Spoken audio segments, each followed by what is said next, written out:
नमस्कार, बहुत स्वागत है। मैं हूं आपके साथ अबू हुरैरा और आप देख रहे हैं JKLH prime time. Rajouri encounter में 2 दहशतगर्दों को मार गिराया गया है, लेकिन इस सख्त इनकाउंटर में 5 जवानों की शहादत हुई, जिसमें 2 कैप्टन और 3 जवान शामिल, यानी कुल मिलाकर 5 जवानों की शहादत हुई है।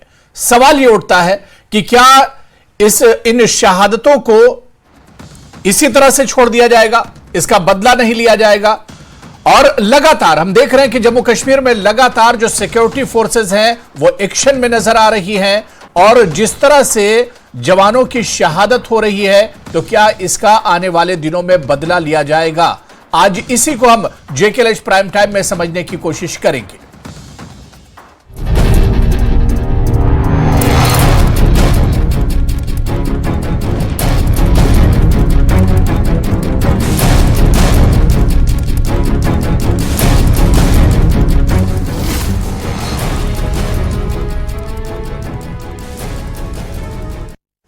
तो अब आतंकियों का सर्वनाश होगा। जी हां, कतरे कतरे का भी एक तरह से हिसाब लिया जाएगा। जिस तरह से लगातार जवानों को टारगेट किया जा रहा है, क्योंकि गम और गुस्से में पूरा देश है, और ऐसे में एक्शन की मांग की जा रही है।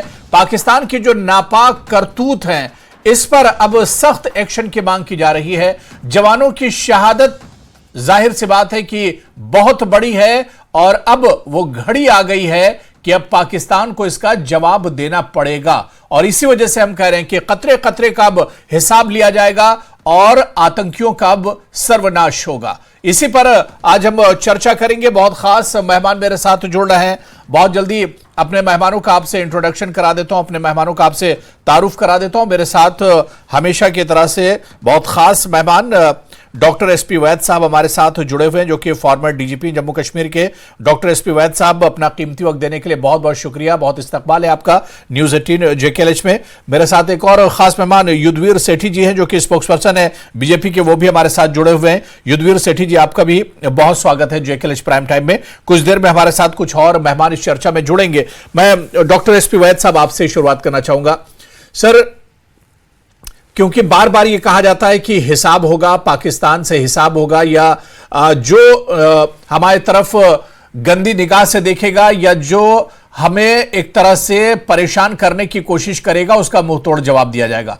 मुंहतोड़ जवाब तो दिया जा रहा है, क्योंकि 2 आतंकवादियों को इस मुश्किल इनकाउंटर में एक तरह से ढेर किया गया है, लेकिन इसमें हमारे 5 जवानों की शहादत भी हुई। 2 कैप्टन और 3 और जवान, यानी कुल मिलाकर 5 शहादतें इसमें हुई हैं। इसे किस तरह से देखा जाए? क्या बदला पूरा हो गया, या इस पर और ज्यादा सख्त कदम उठाने की जरूरत है? डॉक्टर एसपी वैद साहब। अबू जी, सबसे पहले नमस्कार, और आपके दर्शकों को भी नमस्कार।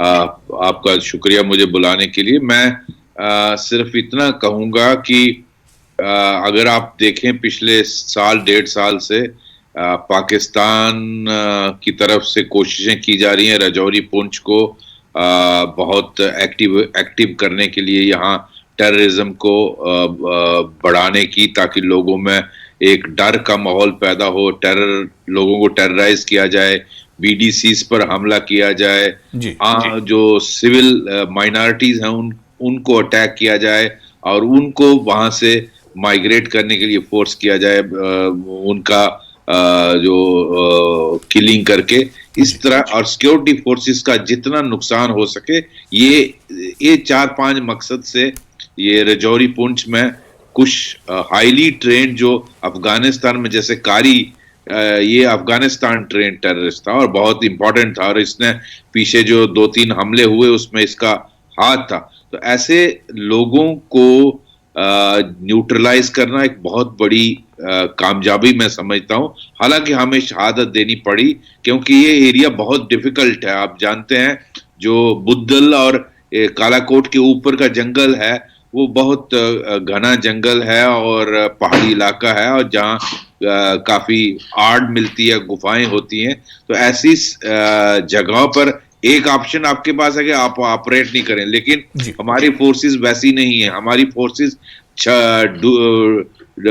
सीक एंड डिस्ट्रॉय करने वाली फोर्सेस हैं, और JNK में जो आर्मी है और पैरामिलिट्री फोर्सेस और JNK पुलिस जब इंफॉर्मेशन मिलती है तो उस पर पूरी कार्रवाई करते हैं। तो इसमें कारी को मार गिराना एक बहुत बड़ी उपलब्धि है। और ये जो पाकिस्तान के इरादे हैं रजौरी पुंछ को और इसके थ्रू पूरे जम्मू रीजन को एक्टिवेट करने की, उसको उन नापाक इरादों को कामयाब होने के लिए फोर्सेस बिल्कुल अलाउ नहीं करेंगी। और आपने देखा किस तरह से कश्मीर में हालात बदलते जा रहे हैं। तो अब इनकी कोशिश है कि जम्मू रीजन को पिछले साल 1.5 साल से ये ट्राई कर रहे हैं एक्टिवेट करने की, ताकि फोर्सेस का स्प्रेड हो, लोगों में आतंक फैले और जितना नुकसान हो सके वो हमारी आर्मी और पैरामिलिट्री और पुलिस का किया जाए।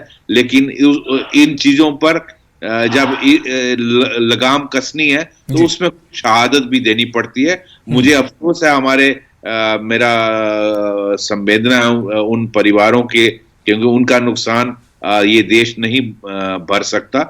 यंग लड़के हैं दोनों, कैप्टन और उनके साथ जो 3 जवान शहीद हुए, पांचों के पांचों बहुत यंग लड़के थे।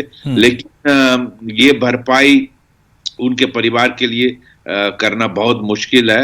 लेकिन हमारा देश कुर्बानी पहले भी देता है और आगे भी इस आतंक के खिलाफ देता रहेगा। बिल्कुल डॉक्टर SP वैद जी, क्योंकि आपने जम्मू रीजन की बात की और पिछले जिस तरह से आपने बताया कि 1.5-2 साल से हम देख रहे हैं कि जम्मू रीजन जो है इसी को एक तरह से टारगेट किया जा रहा है, चाहे राजौरी की बात करें, इसी तरह से पुंछ की बात करें, कठुआ की बात करें, और खासतौर से जो बॉर्डर के एरियाज हैं वहां पर ज्यादा एक तरह से नजर पाकिस्तान की है, या यूं कहा जाए हमारे जो पड़ोसी देश है उनकी नजर एक तरह से है।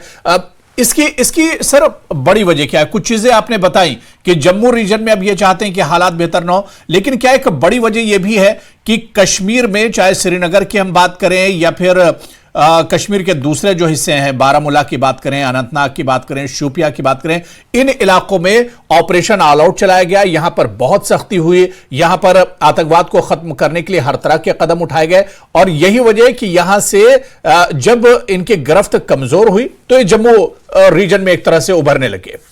अबू जी, ऐसा है 2017 में अगर आपको याद होगा ऑपरेशन ऑल आउट स्टार्ट हुआ था, जब 16 में बुरहान बानी की जो सिचुएशन हुई और पूरे हालात बहुत बिगड़ गए। उसके बाद 2017 शुरुआत में हमने ऑपरेशन ऑल आउट स्टार्ट किया था, आर्मी, पैरामिलिट्री और JNK पुलिस ने मिलकर, और लिस्ट ड्रॉ की गई कमांडर से, टॉप कमांडर से शुरू किया। और उस हिसाब से ऑपरेशन ऑल आउट में हजारों टेररिस्टों को एलिमिनेट किया गया। एक वक्त ये भी आया इनके पास हथियारों की भी कमी हुई और इनके नंबर्स इतने डिप्लीट हो गए कि जब कश्मीर में इन 2 फिगर्स में रह गए थे। तो इस तरह से कश्मीर, जम्मू रीजन तो पिछले 15 साल से ऑलमोस्ट टेररिज्म फ्री था, लेकिन जब कश्मीर में भी सुकड़ते हुए ये साउथ कश्मीर के 5 डिस्ट्रिक्टों में थे, उसके बाद आहिस्ता आहिस्ता इनका नंबर बिल्कुल कम हो गया और हालात बिल्कुल नॉर्मल होने लगे। तो एक स्ट्रेटेजी इन्होंने बनाई है कि जम्मू रीजन को एक्टिवेट किया जाए। तो जम्मू रीजन में कोशिशें की गई, जो इंटरनेशनल बॉर्डर है वहां से आपने देखा कुछ दिन पहले आर्निया और उसके साथ का सेक्टर में किस तरह से फायरिंग, कवर फायर देकर इन्फिल्ट्रेशन की कोशिश की, ड्रोन को इस्तेमाल करते हैं। ये सारी चीजें, कोशिशें इसीलिए की जा रही हैं ताकि इस इलाके से इन्फिल्ट्रेट करके यहाँ कोई हादसे या इंसिडेंट किए जाए और फोर्सेस का स्प्रेड हो, और ये बताया जाए कि पूरा जम्मू कश्मीर डिस्टर्ब्ड है, जबकि हालात कश्मीर, जम्मू रीजन 15 साल से बिल्कुल ठीक था और कश्मीर में भी इनका दायरा बिल्कुल लिमिट होता जा रहा था। तो इस तरह से ये स्ट्रेटेजी बदलते रहते हैं। आपने देखा किस तरह से कश्मीर में पहले इन्होंने कोशिश की लेबर को टारगेट करने की ताकि जो डेवलपमेंट के वर्क्स हैं वो रुक जाएं। उसके बाद कोशिश की कि कश्मीरी पंडितों को टारगेट किया जाए, माइग्रेंट एम्प्लॉइज को टारगेट किया जाए या आउटसाइडर्स को टारगेट किया जाए। तो उसमें जब इनको उन पर काबू पाया गया कंबाइंड सिक्योरिटी फोर्सेस ने और जो हमारी ग्रिड है, तो अब ये रजौरी पुंछ पर फोकस पिछले साल 1.5 साल से हो रहा है और इसको साफ करना बहुत जरूरी है। उसमें शहादत की देखिए, अगर ऐसे ऑपरेशंस हैं आपके पास, चॉइस बड़ी लिमिटेड है, बहुत डिफिकल्ट टेरेन है, पहाड़ी इलाका है और वहाँ काफी आर्ट्स मिलती हैं, वहाँ केव्स हैं और जंगल है घना और अंधेरा होता है। तो ऐसी स्थिति में या तो आपके पास ऑप्शन है कि आप जंगल में मत जाइए, लेकिन जब आप जाते हैं तो रिस्क फैक्टर रहता है। तो इसलिए हमारा जो बिल्कुल संभावना रहती है इस तरह की। बिल्कुल जाहिर सी बात है कि हमारे जवान तो शहादत जान हथेली पर लेकर निकलते ही हैं, और इन जवानों का एक कर्ज है पूरे देश पर, हम लोगों पर एक कर्ज इन जवानों का रहेगा और यह कर्ज हम कभी नहीं चुका सकते हैं। मेरे साथ कुछ और मेहमान इस चर्चा में जुड़े हुए हैं। हमारे साथ जावेद बेग साहब हैं जो सोशल एक्टिविस्ट हैं, उमेश तलाशी जी हैं जो स्पोक्स पर्सन है नेशनल कॉन्फ्रेंस जम्मू कश्मीर के, और युद्धवीर सेठी जी पहले से हमारे साथ जुड़े हुए हैं। युद्धवीर सेठी जी, मैं आपके पास आना चाहूंगा। हमारे 5 जवानों की शहादत हुई जिसमें 2 कैप्टन भी शामिल थे, और डॉक्टर एसपी वैद साहब ने बहुत तफसील में तमाम चीजें बताई। लेकिन जो बात अपोजिशन हमेशा कहता है, और उमर अब्दुल्ला ने भी 1-2 दिन पहले ये बात कही थी कि इंतजामिया और बीजेपी और सरकार ये कहते हैं कि हालात बेहतर हैं। अगर हालात बेहतर हो तो फिर इनकाउंटर क्यों हो रहे हैं, उसमें हमारे जवानों की शहादत क्यों जा रही है अगर हालात बेहतर हैं? उमर अब्दुल्ला जी जो सियासतदान है, उन्होंने तो कहा था कि जो 5 लोग हैं वो मर गए हैं, 5 लोग मारे गए हैं वहां पे। उनको तो ये भी नहीं अभी मालूम कि टेररिज्म और लोगों के अंदर क्या फर्क है। जो लोग कश्मीर के अंदर वहां के लोगों को मारने आए थे, उन लोगों को ये लोग टेररिस्ट कहते भी इनको डर लगता है। बाकी रही बात, जिस प्रकार से अपोजिशन कोई भी अगर कहते हैं तो उनको लगता नहीं है, या तो उन्होंने वो ऐनक पहनी हुई है कश्मीर के अंदर या जम्मू के अंदर। जो हालात पिछले दिनों में थे वहां पर, आज वहां बाजार खुल रहे हैं, आज टूरिज्म बढ़ चुका है वहां पे। आज वहां पे लाल चौक देखें, आज वहां तिरंगे फहराए जा रहे हैं। आज वहां पे आज बदलाव को ये लोग क्यों नहीं देख रहे? राजनीतिक नहीं, श्रीनगर में आपने लाल चौक पर तिरंगा लहरा दिया, लेकिन अब राजौरी और पुंछ में हालात किस तरह के हैं? यहां पर लगातार हालात खराब हो रहे हैं, तो इसी वजह से सवाल पूछ रहा है अपोजिशन। राजौरी के अंदर भी भाई साहब, राजौरी के अंदर भी हौसले बुलंद है। उमेश जी आ रहा हूं। जिस प्रकार से उन्होंने डांगरी के जो प्लानर थे, डांगरी के जिन्होंने प्लान करके हमला किया था, आज वो इतना बड़ा टेररिस्ट जो मारा गया वहां पे, शर्मानी चाहिए इनको कि इनकी सरकार में हमारे आर्म्ड फोर्सेस, आज मैं नमन करता हूँ, श्रद्धांजलि देता हूँ अगर हो रही है तो इन लोगों को जिनकी जान गई है, मार्टियर्स हैं वो हमारे जिनकी जान गई है। ठीक है, सेठी जी सुन लीजिए। ठीक है सेठी जी, सियासत कर रहे हैं। युद्धवीर सेठी जी, युद्धवीर सेठी जी आप सुन लीजिए। उमेश जी कुछ कह रहे हैं, उमेश तलाशी जी कुछ कह रहे हैं, सुन लीजिए। और ये बयान चेंज कर रहे हैं, ये कह रहे हैं कि इनको मारा जाया, उनको मारा गया, इनको ये गया। क्या बात कर रहे हैं युद्धवीर सेठी साहब?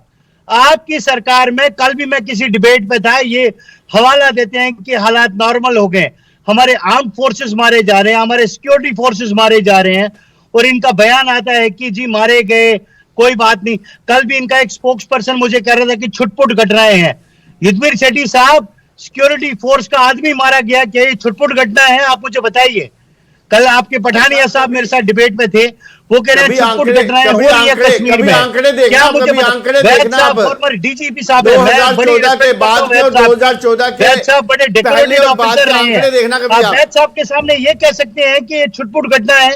आप मुझे बताइए, छुटपुट घटना है ये जो एक सिक्योरिटी फोर्स का आदमी मारा जा रहा है?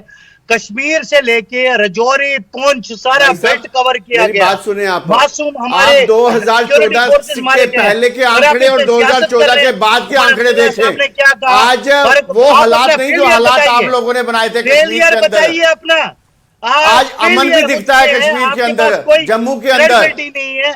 आप टेररिज्म को कंट्रोल करने में फेल हुए हैं, वो चाहे आज भाड़े के लड़के जो टेररिस्ट के नाम पे कमांडर बनना चाहते थे, आज एक भी कश्मीर का लड़का कमांडर नहीं बनना चाहता, क्योंकि उनको पॉलिटिकल सपोर्ट खत्म हो चुकी है। सियासत कर रहे हैं इस चीज पे, हमारा डीवाईएसपी मारा जा रहा है, जो आपने पॉलिटिकल वोट आपने भारे के लड़के। चलिए ठीक है, देखिए मैंने दोनों लोगों को टाइम दे दिया। ये सियासत का वक्त नहीं है, ये पॉलिटिक्स का वक्त नहीं है। नहीं, मैंने दोनों लोगों को टाइम दे दिया है। बात हो गई तलाशी जी, बात हो गई। युद्धवीर सेठी जी मैंने टाइम दे दिया है। मैंने दोनों लोगों को टाइम दे दिया। सियासत नहीं, सियासत का वक्त नहीं है। 5 जवान हमारे शहीद हो गए, इस पर हमें सोचना होगा। हमें किस तरह से अपने दुश्मन को मुंहतोड़ जवाब देना है, इस पर सोचना होगा। और इसीलिए हमने ये चर्चा रखी है। हमने ये चर्चा इसीलिए रखी है कि क्या वक्त आ गया है कि पाकिस्तान को मुंहतोड़ जवाब दिया जाए, आतंक की कमर तोड़ी जाए। पॉलिटिक्स का वक्त नहीं, इस पर सोचिए। मैं जावेद बेग साहब आपके पास आना चाहूंगा। एक्सेप्ट करो। नहीं ठीक है, उमेश तलाशी जी, बात हो गई। मैंने बहुत समय दे दिया। मैं जावेद बेग, किस तरह से आप देखते हैं? हमारे 5 जवान शहीद हो गए, इससे पहले भी शहादतें होती रही और पिछले कुछ दिनों में हम देख रहे हैं कि इस तरह की घटनाएं बढ़ी हैं। और जिस तरह से डॉक्टर एसपी वैद साहब बता रहे थे कि जम्मू रीजन को टारगेट किया जा रहा है, तो इसे किस तरह से देखा जाए? अपोजिशन कह रहा है कि सरकार और इंतजामिया का फेल्योर है ये। अबू हुरैरा साहब, सबसे पहले आपके चैनल के माध्यम से मैं हमारे उन शहीदों को श्रद्धांजलि अर्पित करना चाहूंगा और उनके घर वालों के साथ इजहार ताजियत के साथ साथ इजहार हमदर्दी करना चाहूंगा। ये हमारे कौम का नुकसान हो रहा है। बड़ी बदकिस्मती की बात है कि हमारे नेशनल कॉन्फ्रेंस और बीजेपी के स्पोक्स पर्सन साहिबान एक दूसरे के साथ सियासत खेल रहे हैं और वहां दुश्मन हमें तोड़ने की सियासत नहीं कर रही है। ये छोटे मसले नहीं है, मुझे बात करने दीजिए, मुझे बात करने दीजिए। ये एक आम घटना नहीं है, ये बहुत ही गंभीर मसला है। पिछले महीने हमारे कश्मीर में अनंतनाग में हमारे सेना के जवान शहीद हुए, जिनमें टॉप लेवल के जो हमारे सेना के ऑफिसर और जेके पुलिस के ऑफिसर वो शहीद कर दिए गए। उसके बाद दहशतगर्दों ने टारगेट किलिंग में हमारे एक जम्मू कश्मीर पुलिस के ऑफिसर को टारगेट किया, जो अभी जिंदगी और मौत के दरमियान संघर्ष कर रहा है। और हमारे ही एक और भाई जो बिहार से साउथ कश्मीर में काम कर रहे थे, उनको टारगेट किया। एक और हमारे पुलिस के ऑफिसर को टंगमर्ग में टारगेट किया। यहां पे सियासत खेलने की जरूरत नहीं है। खुदारा हमारे कौम को यह एक बहुत बड़ी चुनौती है। हमारा जो दुश्मन है वो हमें खत्म करने की पादाश में है और ये हमारे जो रीजनल पार्टी के जो हमारे स्पोक्स पर्सन है और नेशनल पार्टी के स्पोक्स पर्सन है, ये यहाँ पे सियासत खेल रहे हैं। मेरा खून खोल उठा इनकी ये 2 लेवल की सियासत देखकर। इस वक्त हमारे कौम को मुतहद होकर आपके वोट कैसे हमारे होगा। हमारे देखो आप आंकड़े देखें, आज कोई भी लड़का आतंकवादी नहीं बनना चाहता जम्मू कश्मीर का।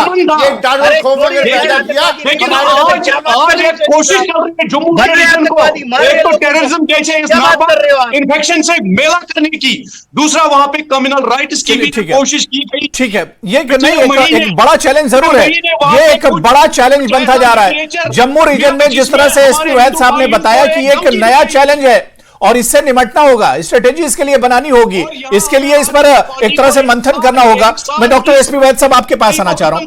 एसपी वैद जी, देखिए ये तो सर सब सियासी बातें हैं कि सरकार क्या कर रही है या क्या हो रहा है, लेकिन जो हमारे जवानों की शहादत हो रही है इसे लेकर तो पूरे देश में एक गम गुस्से की लहर एक तरह से देखी जा रही है। मैं एसपी वैद जी, क्योंकि जम्मू के रीजन में तमाम चीजें अब बढ़ रही हैं, तो इस पर क्या लग रहा है कि अब नई स्ट्रेटेजी की जरूरत है? क्योंकि जो आतंकवादी है, या यूं कहा जाए कि पाकिस्तान में जो बैठे हुए आतंकवादियों के जो आका हैं वो अपनी स्ट्रेटेजी बदल रहे हैं। जम्मू अब उन्होंने कश्मीर से हटकर अब जम्मू खित्ता जो जम्मू रीजन है यहां पर अपनी अब नई चालें चली जा रही हैं। अब ड्रोन का इस्तेमाल किया जा रहा है, अब नई तकनीक का इस्तेमाल किया जा रहा है। तो सर क्या ऐसे में अब सोचना होगा, अब इस पर मंथन करना होगा, नई स्ट्रेटेजी पर काम करना होगा? बिल्कुल अबू जी, जिस तरह से हालात बदलते हैं उसके ये डायनामिक सिचुएशन होती है, उसी के मुताबिक हमें डिप्लॉयमेंट का भी सोचना चाहिए, उसी के मुताबिक हमारे ऑपरेशंस को एक्टिवेट करना पड़ेगा।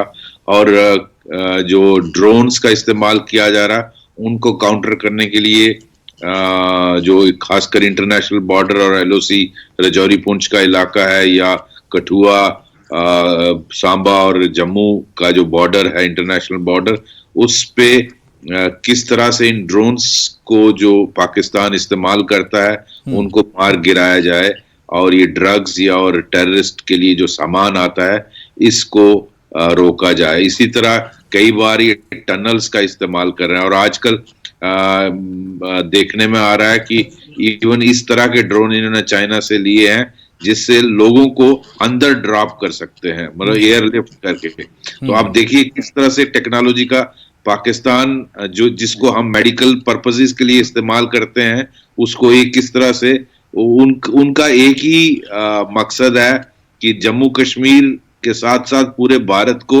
डिस्ट्रॉय करना, इसकी पूरी कौम को डिस्ट्रॉय करना, जवान लड़कों को खत्म कर उनको ड्रग्स में लात लगाना, पंजाब हो या जम्मू कश्मीर हो। और फेक करेंसी किस तरह से पिछले वक्त में जब तक डीमोनेटाइजेशन नहीं की थी किस तरह से वो कर रहे थे, तभी से डीमोनेटाइजेशन करने के बाद पाकिस्तान ही डूब गया क्योंकि वो इकोनॉमी इस पर चलती थी।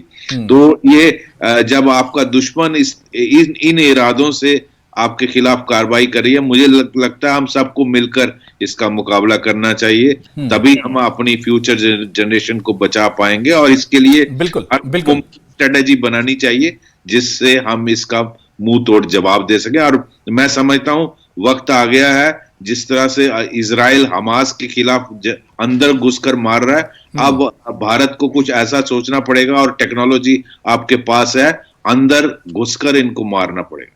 बिल्कुल, बहुत अच्छी बात डॉक्टर एसपी वैद्य जी आपने कही कि अब वक्त आ गया कि अब मुंहतोड़ जवाब दिया जाए, और इन्हीं की जबान में एक तरह से इनको अब समझाने का वक्त आ गया है। मैं युद्धवीर सेठी जी, डॉक्टर एसपी वैद्य साहब को आपने सुना, उन्होंने बिल्कुल साफ साफ कहा कि अब वक्त आ गया, अब इंतजार न किया जाए, वक्त आ चुका है कि इनको इन्हीं की जबान में एक तरह से समझाया जाए, वरना अगर ज्यादा इंतजार करेंगे तो इजराइल में जो कुछ हुआ है उस तरह के हालात देखने को मिलेंगे।